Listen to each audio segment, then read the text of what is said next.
Hi everyone, my name is Rene and welcome once again to Tango Brillante DC channel. We're going to have today another wonderful lesson. We're going to keep doing the backward ocho variations so you can have something fun, something technical, something different to play with while you're dancing. Like it's tradition for me to do, I cannot start this lesson without thanking you everybody for your support. It's so very important for us in these times of struggle that we're going through, but I want you to understand that we're still in the middle of a crisis, so I would like you to all have a little bit more patience. We're going to be back soon, but not immediately. So we need to remain at home still, try to avoid gatherings, and because we're going to be back soon. The idea is that we keep healthy for a little bit more, okay? So just be patient and things are going to happen soon or later. Once again, I want to thank all of the people that call me, all the people that sometimes bring me food, sometimes give me, I don't know, a lot of love. We all need that during these days. So I really thank you so very much for all of you that do that, okay? So going into the lesson today, this is going to be very, very easy. A lot of new things are going to happen, but although they look a little bit weird, they're going to be helping us to understand how our body moves and how it has to be that movement controlled easily. It's not going to be something that you cannot understand. And because I'm celebrating this week so many musicians that are not very popular in that golden age of tango, we're going to be listening to the music of Ricardo Malerba, which was a great musician, but he didn't have the acclaim of, like for example, D'Arienzo had or other musicians had. But his music is fantastic. His music is a combination of good melody and good beats, okay? So if you happen to be practicing all these steps, this music is perfect for doing that. So let me start by telling you a little bit what we leaders have to do. That is going to be my line of dance. And what I'm going to do, I'm not going to give you a rule of how many back ochos you have to do, but I'm going to start leading back ochos. I can do many, but the moment that I have her right leg going backwards, I'm going to stop. See, I land in the back ocho, and in order to make her feel that she needs to keep her legs on the ground, this is just for practice because I want you to practice. This is something that you both are going to achieve. It's not something that the leader has to do. And in order to make her understand how to practice that elongation of her legs, I want you to bounce from one foot to the other. I mean, I'm doing the same.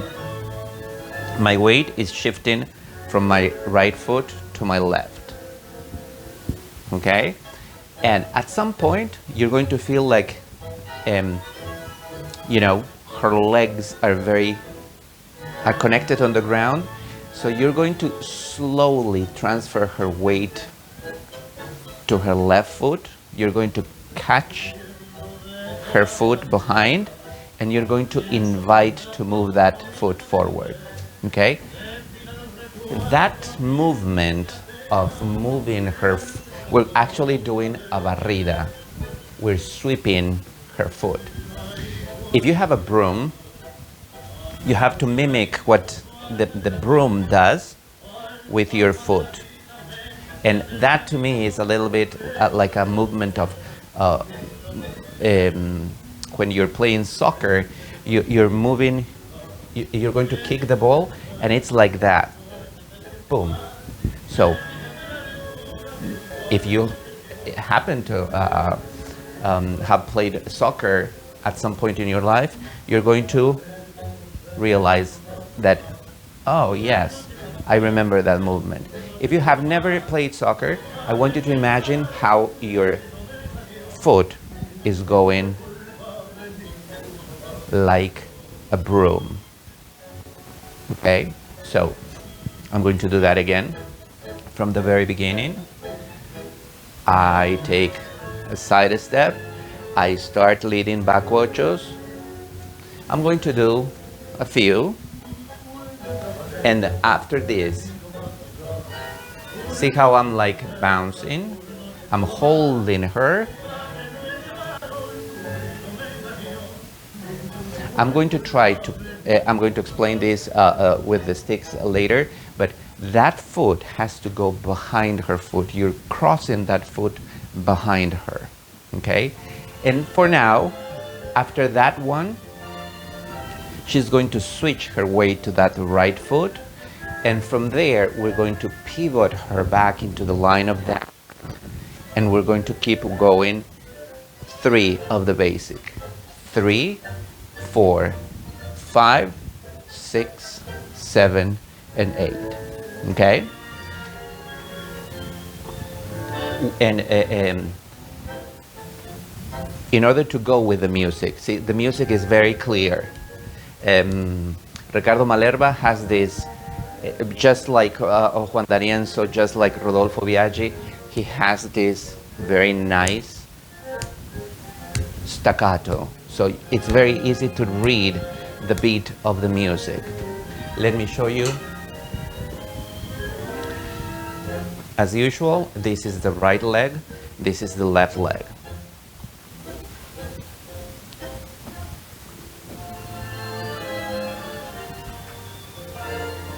Back ocho, another back ocho,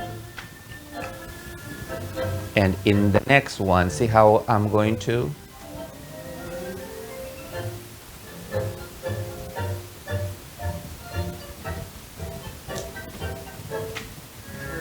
I'm taking all the time in the world to rearrange my feet. I cannot just stay here and pretend from here keep going.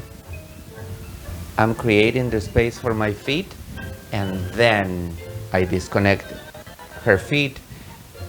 3, 4, 5, 6, 7, and 8. Let me show you again, and I'm going to go a little bit more in connection with the music. I'm just going to do 1 back ocho. And I jump to the exercise.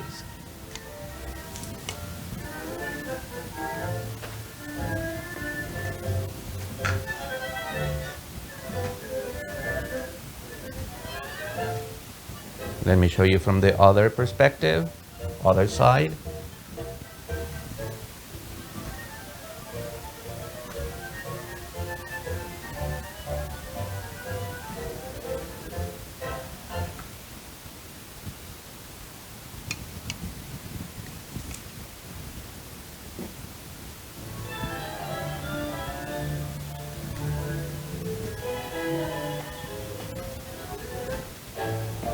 Okay, that part when the lady is in the back ocho, there, in order for me to like keep her in this position, I'm going to show you that a little bit later with the pillow. She needs to have a very nice disassociation here. Her chest is more towards me, her hips are perpendicular to mine. And when, see, I want you to look at my axis, how my axis is inviting her weight to go here, but I'm still keeping that leg, that right leg behind. So when I sweep it, it is still there, okay? Let me show you now with, and this is a very nice practice. The pillow is going to rest in your forearms. Try to keep it close to your chest.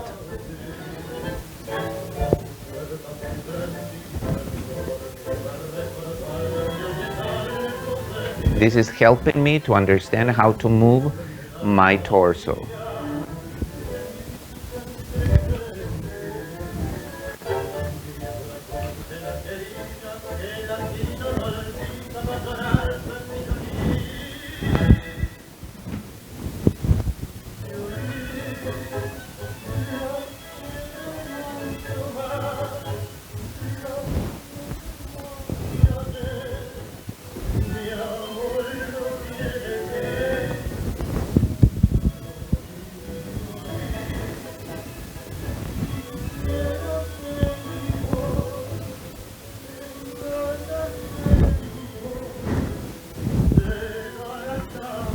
Whenever I am done with the barrida, that is taking her leg to cross, in order to keep going to the other way, I have to move my torso. Look at the pillow.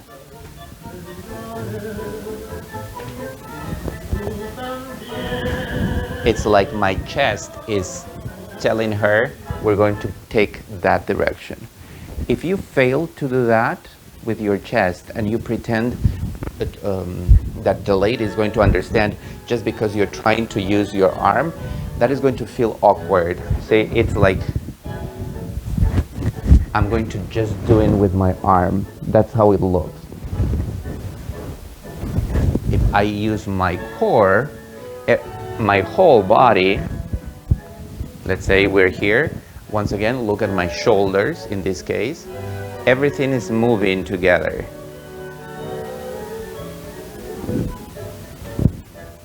So it's a more, a little bit more of a conscious work that I am trying to do with my upper body.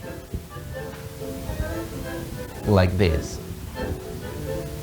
You have to feel how the back of your your muscles in your back are elongating. More than workout, it's more a very nice elongation. Now, this is the first part. If you're a beginner, try to play with this part until you have it correctly done.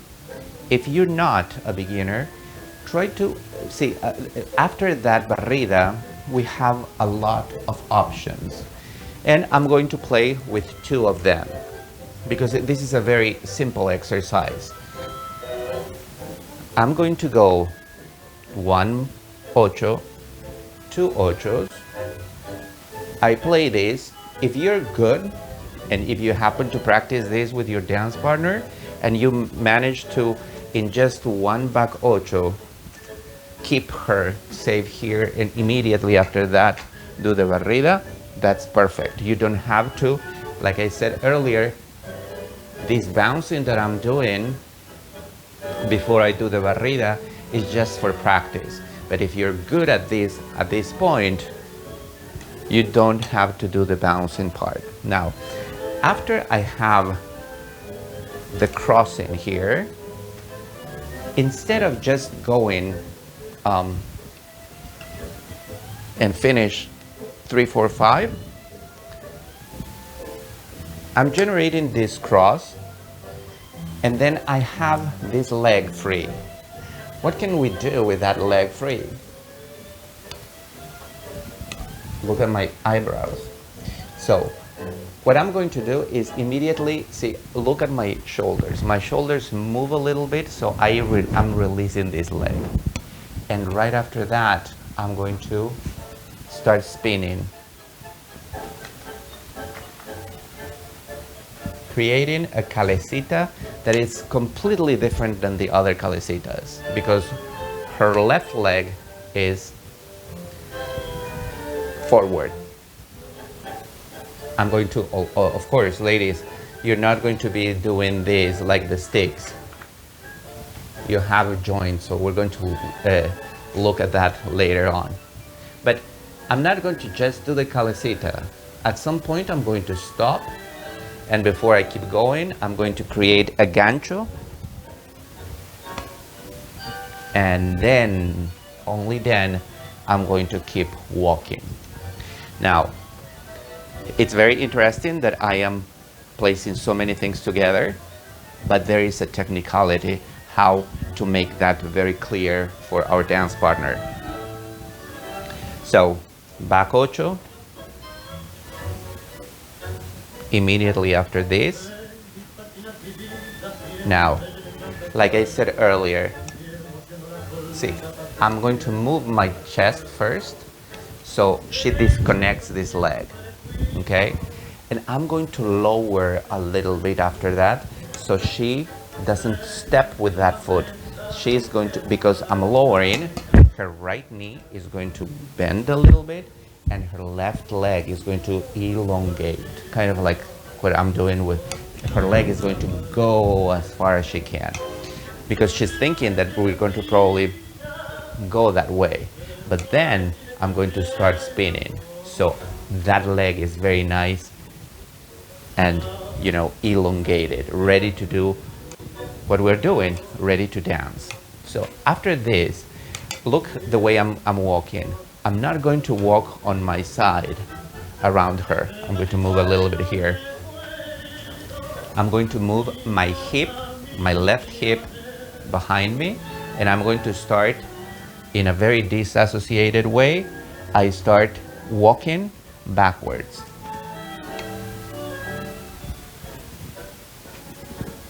If you see some lessons before this one, you're going to find this exercise at some point. So I don't want you to think that the calecita has to be a million steps.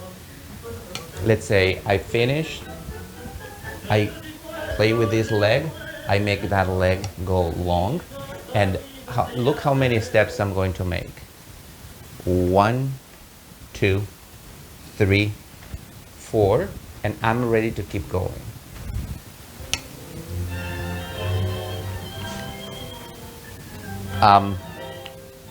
I made 4 steps around her. I'm kind of good at doing the calecita. I feel very comfortable walking backwards. If you're new, if this exercise is new for you, try to walk a little bit more. Try to make very small steps. Try to make sure that whenever you're walking, the right leg is the axis that you have to go around. Okay, so it's very important for you to, even when you're practicing with the sticks, that you're realizing what you're doing. After the barrida, look at the golden shoe. I go down, and immediately after that first step, I'm thinking of this one. In order to create the gancho, I'm going to step right behind her foot. I'm sorry, I was doing the other way. I'm going to step with my left foot in front of her foot, her right foot, and then I'm going to swing her leg almost behind me. All I have to do is this. I place my foot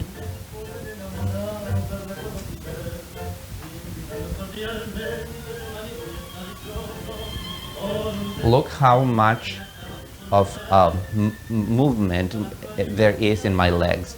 I'm not doing this. I can't move like that. I'm bending my knee. I'm moving my weight. I'm keeping my knees bent, and then I bend them again, And I'm doing this and lift my center. That lift is going to make her leg go in and go around. Slowly,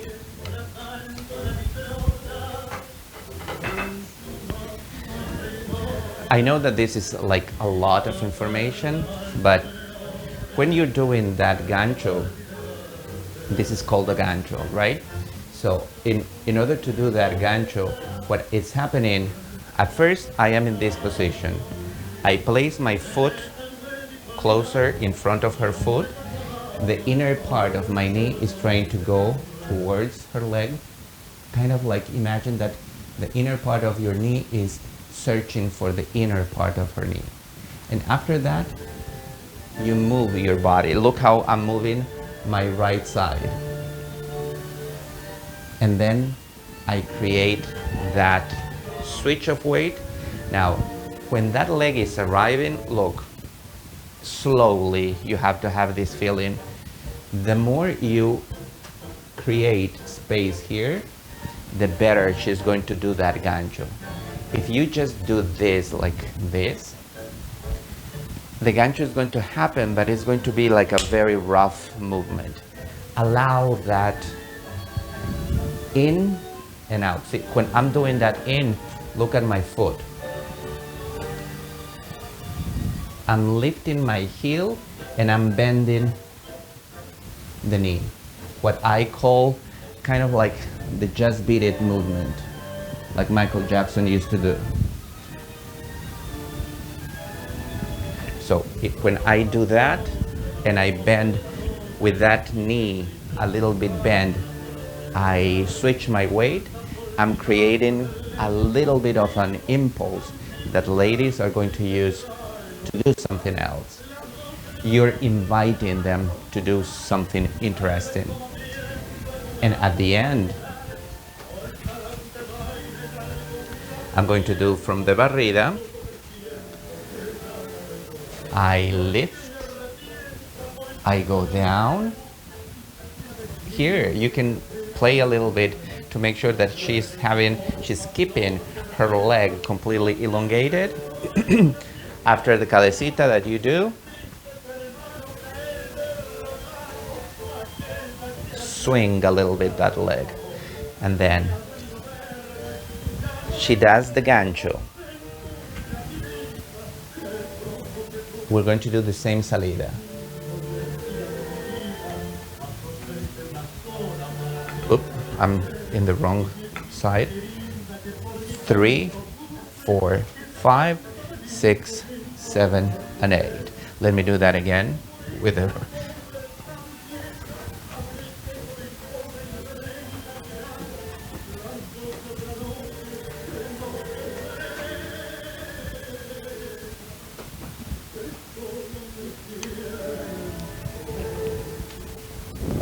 look how much I'm bending that knee.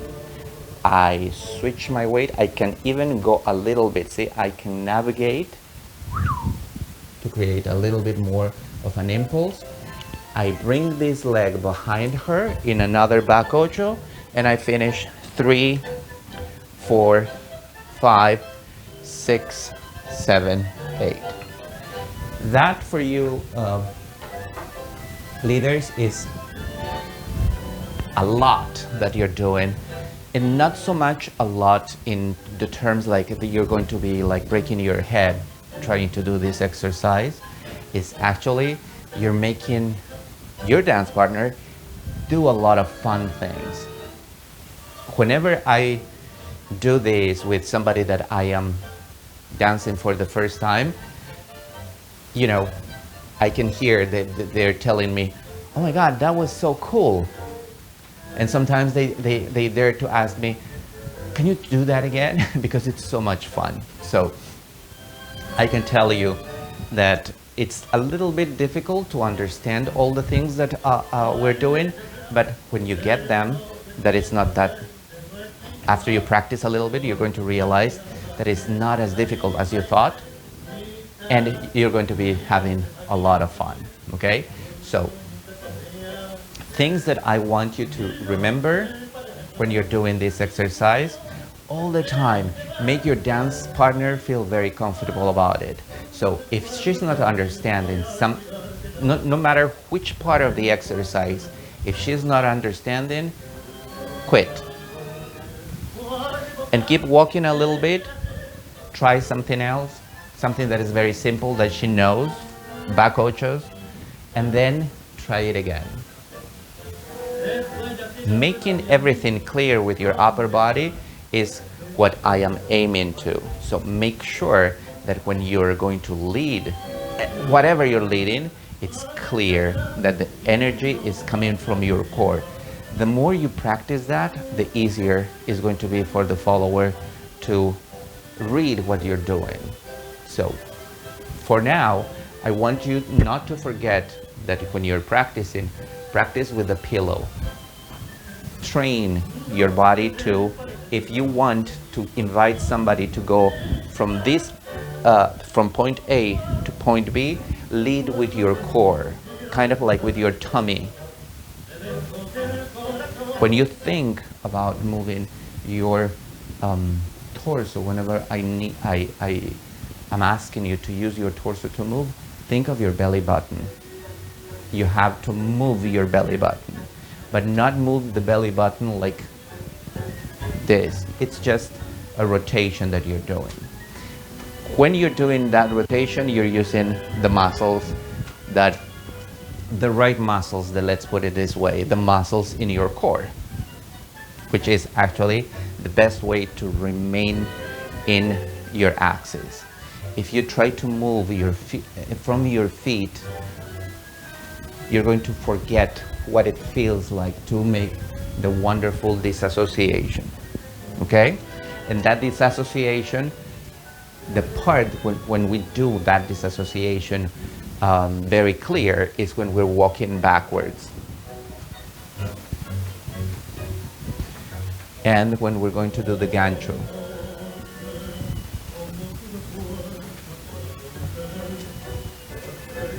Okay? Well, that's for the gentlemen, but I would love you to see what is happening also for the ladies, because it's very important. I'm going to be also giving you some details while I am explaining what the ladies are doing. Now let's see what the ladies have to do. For the ladies, we're going to first start with a little bit of an exercise. I want you to make sure that whenever you do this exercise, you are aware of where your legs are standing and what is happening with your ankles. Just a very quick reminder, if you don't elongate your dancing leg, this is the leg of my axis, and this is the leg of dance. If I don't elongate this leg, I don't look like I am dancing tango or dancing at all. I'm going to try to elongate. When I do that, I'm using the inner muscles in my legs, I'm using my glutes, and I'm using the muscles of my ankles, mostly, in order to create that very sharp line that is kind of starting in my ribs, and it goes all down my leg up until my toe. So it's very important for you to understand how you're using all the muscles in your leg to create that elongation. So the first thing that I would like you to do is just that. Feel how you're making that elongation happen. First, I would like you to, in front of a mirror, you look at yourself and you discover that you can actually do that line from your crotch to your toe. There's gotta be a little bit of a very nice tension. And my knee on the other side is going to be a little bit bent, and my axis very, very aligned. Middle part of my eyes, my chin, my belly button on top of my big toe of my standing leg. If that is aligned, I am correct. Things that might happen, you have to look at yourself in the mirror. Sometimes when we're trying to do this, we tend to go like this. Because we're thinking of that line, our axis gets a little bit tilted. So try to correct that. Some other times, we just go with the head. Try to fix that. So, and when you're trying to do this, navigate, like I was asking the leaders to navigate with their belly buttons from one side to the other. Navigate, but see, in this case, I'm going to switch my weight to the other leg, and I'm leaving this line, right? Now, instead of doing it from side to side, because this is very easy when you're doing it in front of the mirror, that I want you to observe what's happening with your legs. Now we're going to keep our face in the mirror, but my hips are going to be perpendicular to the mirror. I'm going to make a forward step, and in that same way, I'm going to try to switch my weight.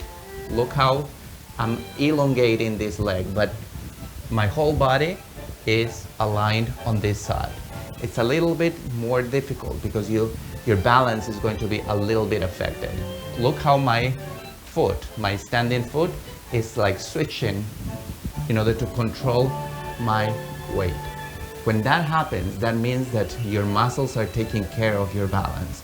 I don't really have to think about what they are doing, but my muscles are taking care of my balance. And in the same way that we did before, I'm going to switch my weight very consciously, carefully, and I'm going to draw another line.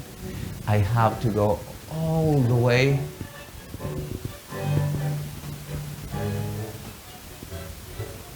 in order to practice this. You could take off your shoes and do it barefoot. Then slowly, see how I'm making a step.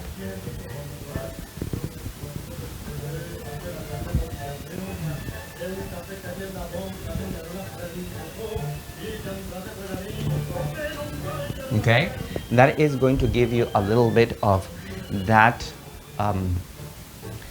If you see the, if you remember what I said to the leaders, like you have to feel that you have joints.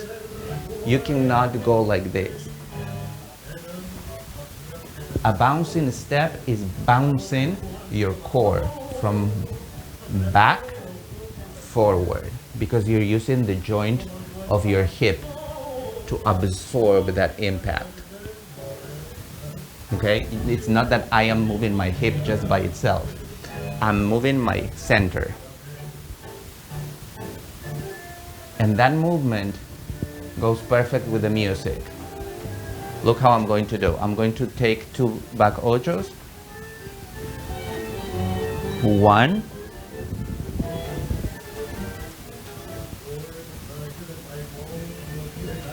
Okay, that little movement that I'm doing like this is making my whole body smile. It feels like,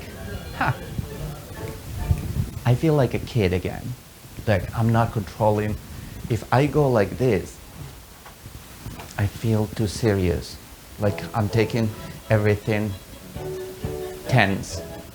For this exercise, we don't need that tension.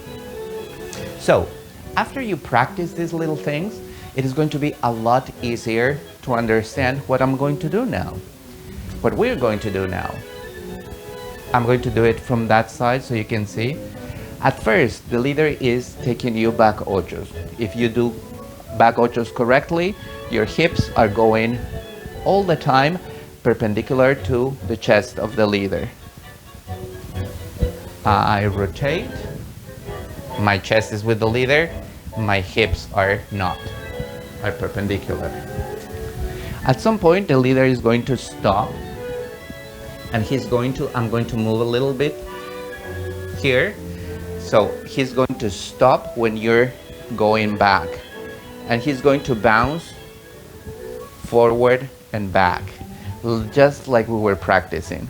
And at some point, he's going to slowly lead you forward, In that forward, say when he's leading you here, you would like to have your leg, like I have my leg right now, completely elongated. And then he's going to do the barrida. And then he's going to pivot you and finish 3, 4, 5. When you're doing that little part, it seems that it's very passive, but there's so many things that you can do. For now, I just want you to practice without doing anything.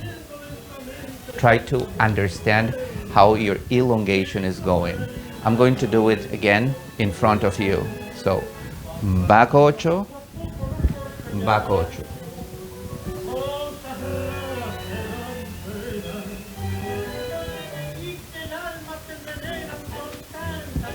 After this barrida, my foot is going into a cross and my weight is immediate. You're going to feel like that leg needs to be disconnected from the ground. For now, because the leader is not doing anything else, we're going to pivot without moving that leg, and we're going to wait until the leader is ready to go. 3, 4.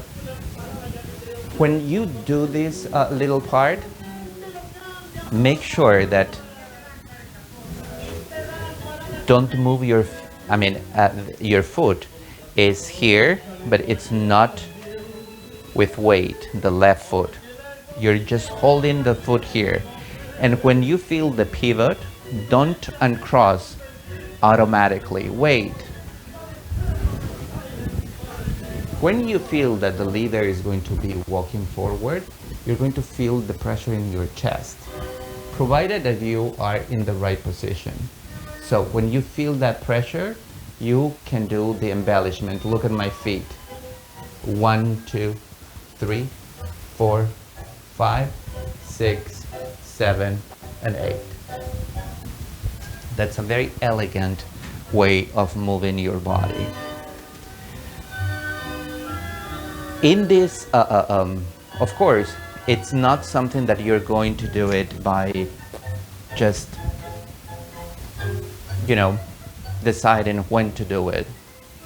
Try to go with the music. Don't forget that you're waving. It's in my head. I understand it this way. You're waving the lead with the music and your technical skills. So the first thing is that you receive the good lead. Then whatever movement that you're doing, you're making it with the music. And in order to everything to happen correctly, you are doing it using a lot of technical skills, your technical skills. So I'm going to explain that again while I'm doing the exercise. Back ocho. In the back ocho, I'm always elongating my ankle. When the leader bounces me from back forward, you can elongate here your ankle. So be aware of that elongation that you're doing.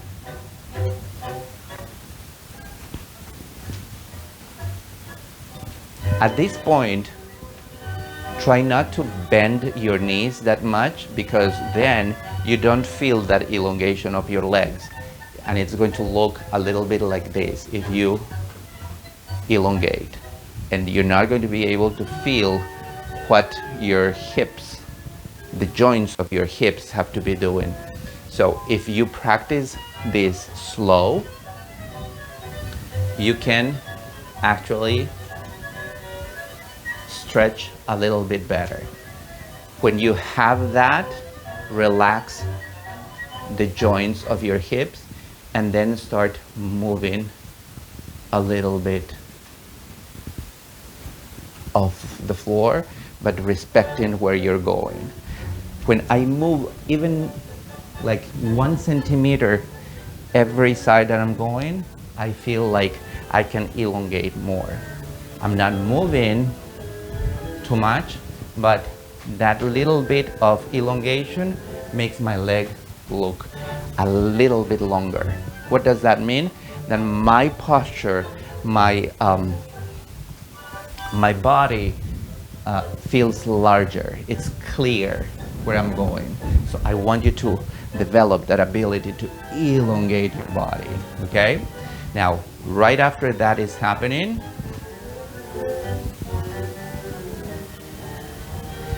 you're going to feel that the leader starts pushing your foot. What happens if you just go like this? In the first touch that the leader is doing, you immediately, because you know what is going to happen, you just cross behind. I want you to, every lead that the leader is doing, that doesn't mean that he is trying to do and you're immediately going to catch that lead and do whatever is in your head. I want you to let that go up until there's no more energy. So, for now, I want you to have this idea in your head that you have to give that lead that you're receiving in your leg a little bit of resistance.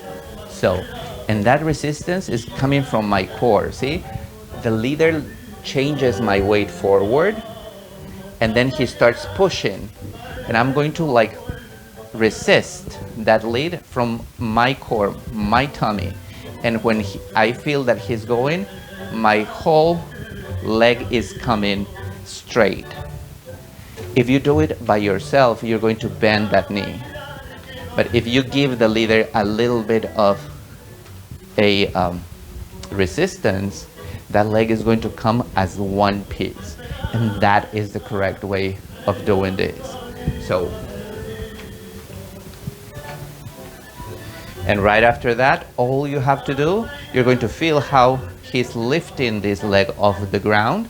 But just because we want to do an embellishment, we keep it crossed. And I feel the lead going forward, and I'm going to flick. 1, 2, 3. That 1, 2, 3 works with the music. See? Let's say barrida, pivot, 1, 2, 3, 4, 5, 6, 7, 8. So I want you to, even when you're practicing this at home, I want you to, and it works perfectly with the wonderful music of Ricardo Malerba, but it works with any song, provided that you're listening what is happening in the music, okay? Second part. Before we do the second part, I'm going to stop right in the barrida, and I want you to remember this position, okay? I'm going to move a little bit. The barrida just happened, and the leader has switched your weight to your right foot only. Whenever we go down, I want you to understand that we can only bend one leg. We cannot bend both legs. So, what does that mean? The leader is going to invite you to go down. This is wrong. If I bend both knees, I look like this. And this position doesn't look like tango. I want you to look all the time like a great dancer. So if the leader goes down, I'm going to try to elongate the other leg. And I'm connecting that leg directly to my core. So see here, when I go down, I feel like there is an elongation. My leg, my hip for some reason wants to go low because there is elongation forward. The moment that the leader brings me up again, it feels like I'm pulling from the hip as well. So I want you to feel how your body, how the joints in your body are all the time movable. They are working. They are not locked. They are not tense. Okay?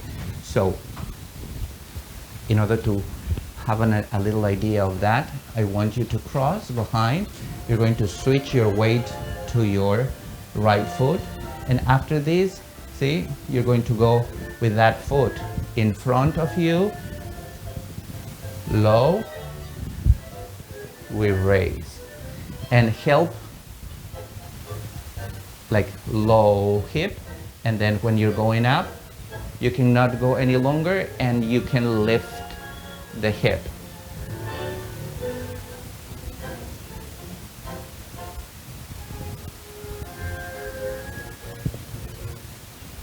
Okay? That, for one thing, is helping us understand that one leg is completely elongated, the other leg is going up and down. Okay? Now, second exercise. Without moving, without spinning your body, I want you to just, once again, we did this before, we're just trying to apply to other things. I'm going to imagine that I'm making a forward step, but I'm not going to switch my weight. My leg is in front of the other foot, and out of this position, I'm going to start drawing a circle on the ground in front of my right foot with my left foot. When I do this, the only part in my foot, in my leg that is moving, is my foot. Pay attention to the spot where my knee is. I'm not moving my knee. If I move my knee, this would be a little bit of how it would be.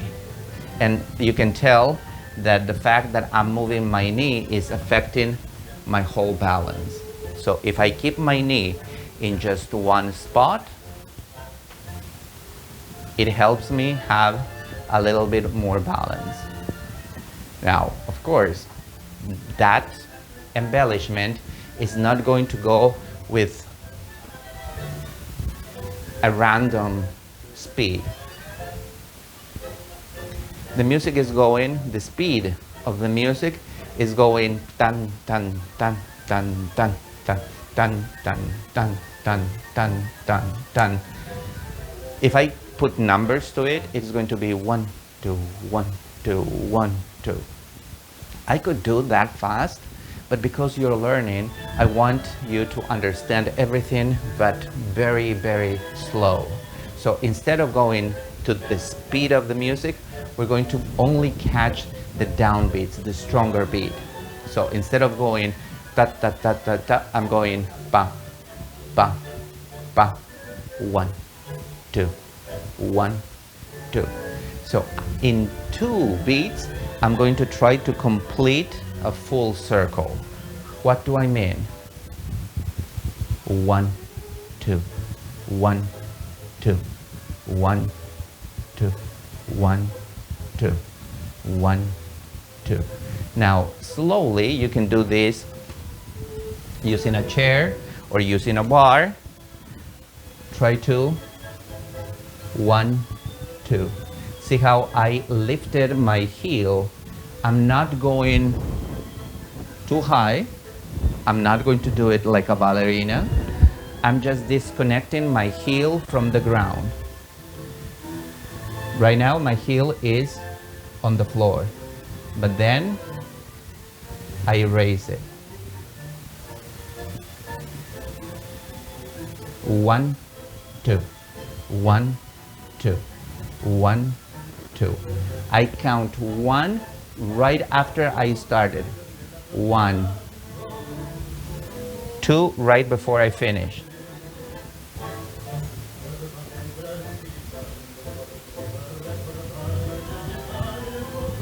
I get tired, I'm going to switch feet, and I'm going to try to do the same thing. First, without lifting my heel from the ground, my standing heel, and trying to focus just in the counting. 1. 2, 1, 2, 1, 2, 1, 2, 1, 2, 1, 2. Another thing that I want you to remember is when you're lifting your heel off the ground, don't lift just because you're lifting it. See, if I think of lifting it, I go like this. Make sure that everything is going in the line of the ball of your foot. All our muscles are connected on that side, the larger muscles. So you need to use those muscles. So look at my ankle. When I lift my heel, I'm going in that line of my, kind of like my big toe, okay? Even if you're wearing your fancy high heel shoes, try to use the big toe and open it. If it doesn't work with your high heels, do it barefoot. When you separate your toes, you have a lot more understanding of what I'm talking about, okay? And when you're lifting, try to lift your ankle in the inside of your body, never in the outside, because this doesn't give me any support. When I go in, I'm perfectly aligned. Now, what is happening when that is when this lead is being led by the leader? You don't have to even think what the leader is doing with his feet. I'm using them as a reference. I'm going to give you my back for a second.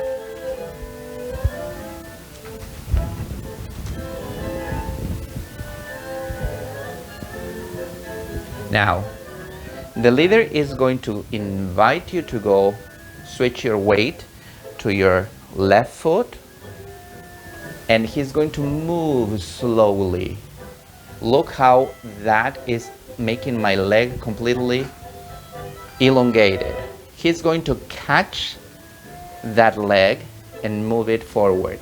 See how in order to do that enrosque, because this is an enrosque, I'm lifting my heel and I'm bending my left leg.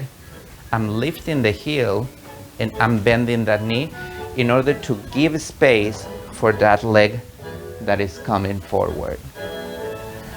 If you don't do that, you're going to end up with a feeling that your legs are tangled and you're never going to know when you're switching your weight.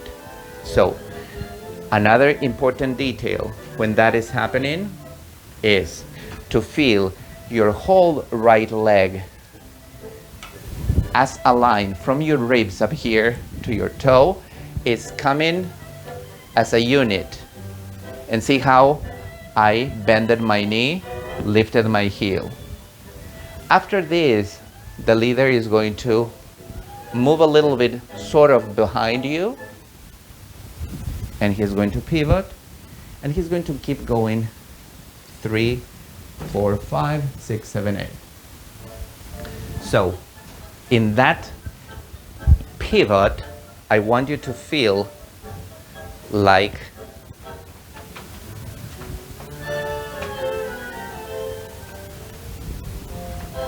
a corkscrew. You're here and the leader moves you and your feet are in the same position. I know that probably this is not a rule, and for a lot of you are kind of like, but Renee, all the time you're asking me to do something interesting with my body and this feels like you're not doing anything. But for now, I want you to feel what it feels like doing nothing. And it looks very nice because it's organizing your disassociation. You feel when you stay here and you don't do anything, how the leader, look how I'm moving the sticks. The leader is moving behind me and I'm going there with my torso. And then I feel that he's going to move me. So I feel the lead here, then I cannot hold it any longer, and my body follows that without you doing anything. You don't have to use any muscles. You just have to let the leader kind of move you. Eventually, when you master that feeling, you can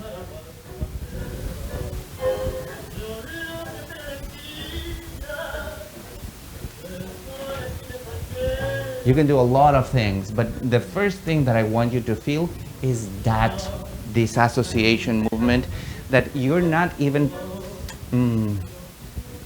it's all created because you're waiting.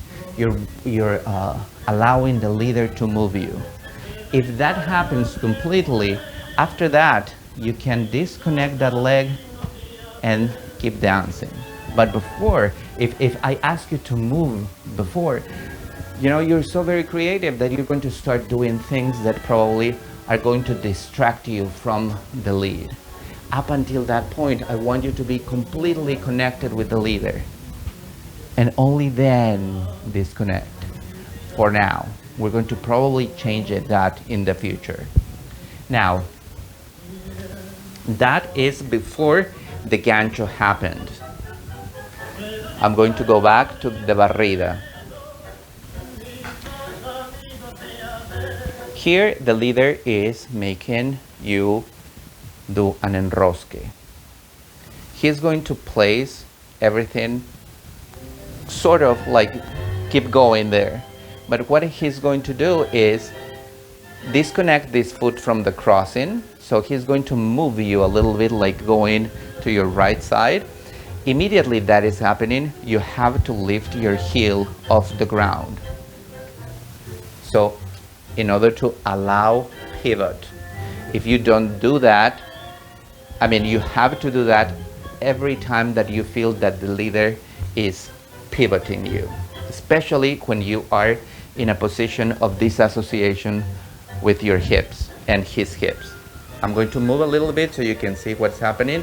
So the torso of the leader is moving a little bit over there.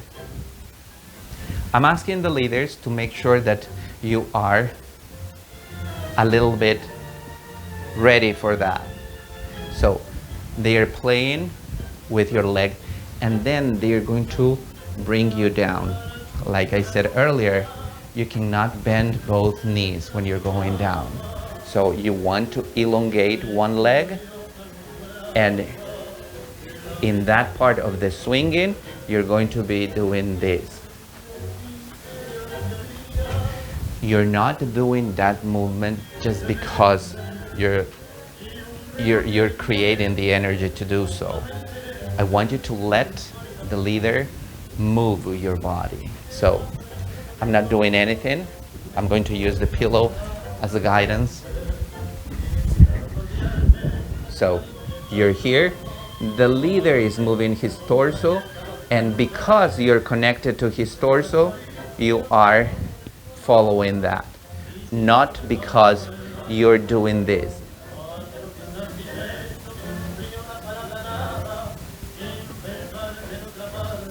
Without really thinking too much, I want you to develop that ability of elongating your leg and allow it to dance together with the lead.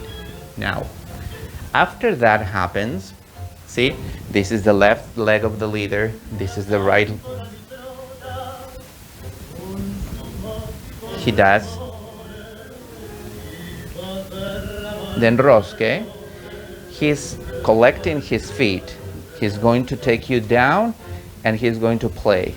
At some point, his left leg is going to go in front of your foot. That is kind of like telling you, it's kind of like the leader is telling you, I'm going to do a gancho here. So I want you to wait and let the gancho happen. Don't try to think, oh, this is a gancho. Look at what just I did.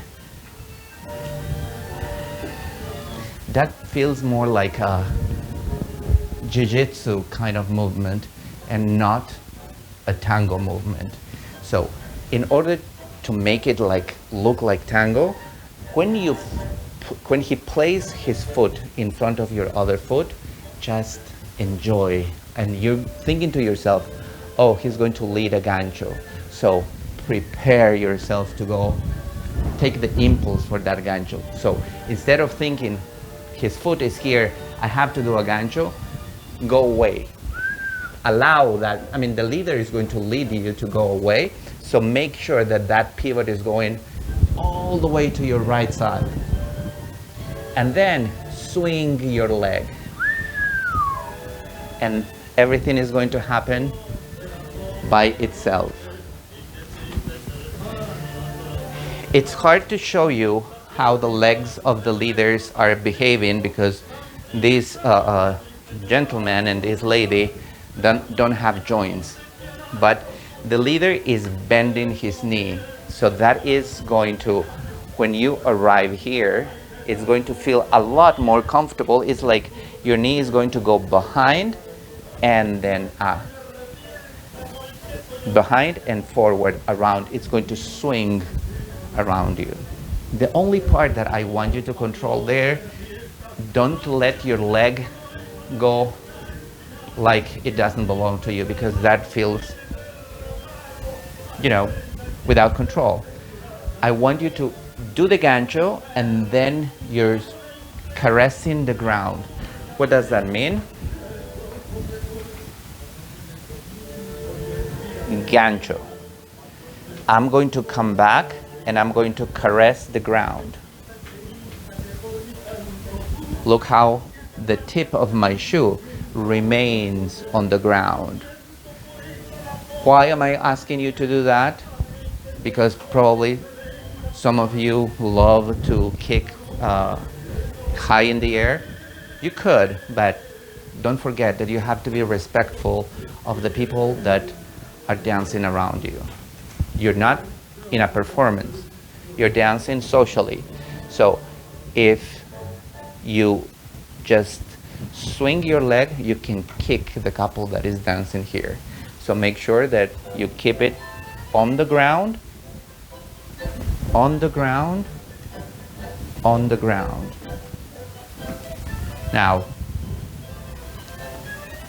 I want you to have also the possibility to capture that energy and try to do, this is just an exercise because it helps you to understand a lot your balance in just one leg. So if you already know how to do the basics, try to practice this after the gancho. So what am I doing there? I'm doing gancho, and from there I am lifting my leg. 1, 2, 3. If I do that in regular speed, okay, of course we're not going to walk. It's just gancho, 1, 2, 3. That also has to do with the exercise that we were doing, elongating, hip down, going up, hip up. But I keep the elongation of my leg, right? So when you're going to lift that leg, it feels elongation, up, like we did next to the bar, and then lower, but I lower just the foot, not the rest of my body, up until I walk. So if we organize what we are doing, I'm going to put the names on everything that we're doing. I know that the name of this lesson is playing with back ochos, but we're doing, especially you ladies, you're doing more than just back ochos. Out of the back ocho, we're doing a parada. This is called a parada first. Then we're doing a bouncing step. Then a back barrida. The back barrida is creating an enrosque. Then we're doing celesita. And then gancho. Okay? So all those names, I want you to try to, you have to memorize, you have to know what is happening. This is not a crossing. The crossing usually happens when you're going to put one foot in front of the other, because the way that you're doing that is different. When you displace the leg, you're doing, in Spanish that's called, I'm enrosquing my legs. So I want you to have this in your head, this difference. We're doing your embellishment, gancho, and then you can practice that kick. Gancho, practice that kick.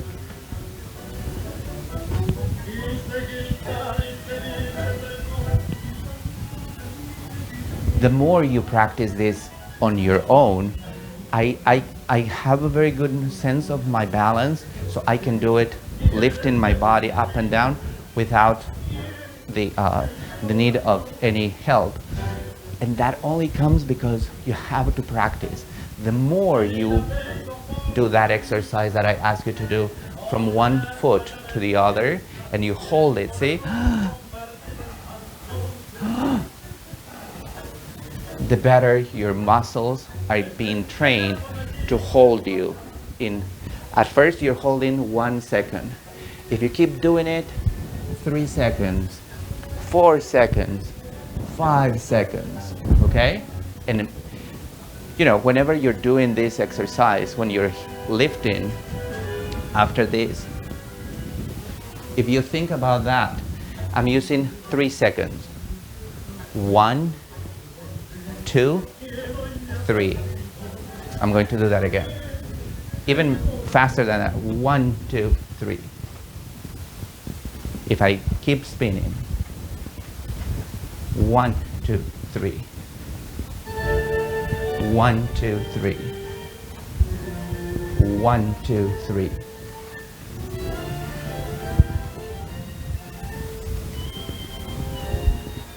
Okay? Try to practice that on your own. Feel it how it is. Have everything just in your control. When you do that with a dance partner, it is going to feel a piece of cake.